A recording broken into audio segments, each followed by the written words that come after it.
मर्त्या हवा अग्ने देवा आसुः, अर्थात शुभ कर्म करो और इसी शरीर से भूसुर का पद प्राप्त करो।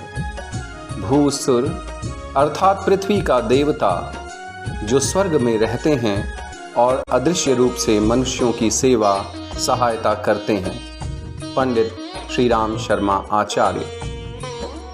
इस पुस्तक का नाम है ब्राह्मण जागें साधु चेतें।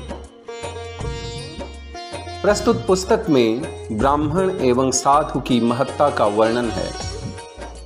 लेखक ने ब्राह्मण को समाज के शीर्ष के रूप में बतलाया है। जिस प्रकार शरीर के महत्वपूर्ण अवयव जैसे नाक, कान, आँख, वाणी, मस्तिष्क, मुख में होते हैं, उसी प्रकार ब्राह्मण समाज की आँख, मुख, मस्तिष्क और कान होता है। ब्राह्मण को शास्त्रों में भूसुर कहा गया है। भूसुर का अर्थ है पृथ्वी का देवता। इन पृथ्वी के देवता ब्राह्मणों की समुचित पूजा हिंदू समाज में होती है। उन्हें अन्य वर्ण से ऊंचा माना जाता है। ऋग्वेद के पुरुष सूक्त मंत्रों में समाज के स्वरूप का दिग्दर्शन करवाते हुए ब्राह्मण को मुख की उपमा दी गई है।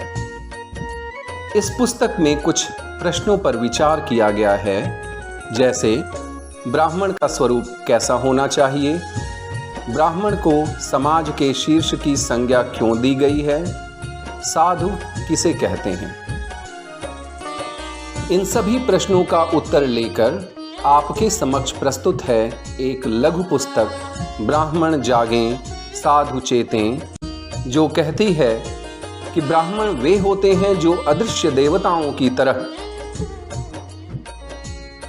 लोगों की श्रद्धा, भावना, दान, दक्षिणा आदि से परितुष्ट होकर उनके कल्याण का आयोजन करते हैं। पुस्तक के कुछ अंश इस प्रकार हैं। साधु सर्जन को कहते हैं, जिसमें निष्कलंक सज्जनता है, उसे ही साधु कहा जाएगा। यह सज्जनता का उच्चतम स्तर है कि अपने समय, श्रम, ज्ञान एवं मनोभाव अपने व्यक्तिगत एवं पारिवारिक आयोजनों तक सीमित न रखकर समस्त विश्व के लिए समर्पित कर दें।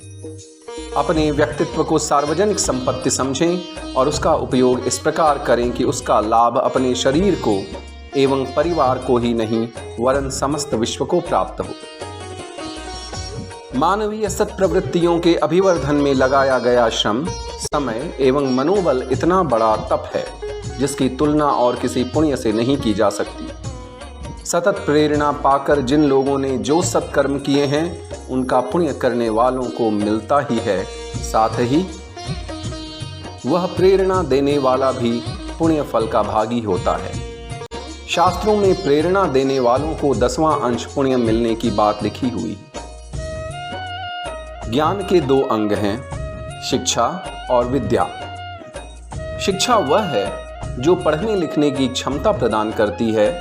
विद्या वह जो विवेक के नेत्र खोलती है, सद्विचार, सद्भाव, सब संस्कारों को जगाती है।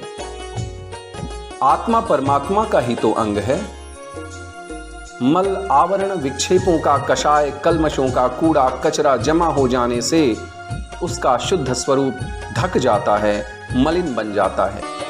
इन आवरणों को हटा दिया जाए तो आत्मा में परमात्मा की झांकी परिलक्षित होती है।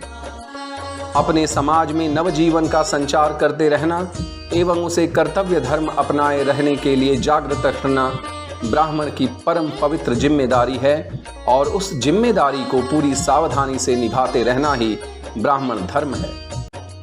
देवता उन्हें ही कहते हैं जो देते रहते हैं। जो दे वह देवता और जो ले वह लेवता। स्वार्थियों को लेवता, परमार्थियों को देवता कहा जाता है। ब्राह्मण का जीवन क्रम परमार्थ से ही ओतप्रोत रहता है। स्वच्छ एवं सभ्य समाज के लिए भी ब्राह्मण को प्रहरी की तरह प्रयत्नशील रहना पड़ता है। जहां जो त्रुटियां दिखाई पड़ती हैं उन्हें सुधारने के लिए वह सारी सामर्थ्य लगा देता है। आस्तिकता के महान आदर्शों के प्रति निष्ठावान बने रहने के लिए भावनापूर्ण ईश्वर उपासना व्यक्तित्व को उत्कृष्ट बनाने के लिए आत्मनिर्माण की कठोर जीवन साधना और सत्प्रवृत्तियां विकसित करने के लिए अनवरत श्रम, यह 3 कार्यक्रम जिन्होंने अपने लिए निर्धारित कर लिए हैं, उनके चरणों में सभी का मस्तक झुक जाना स्वाभाविक है।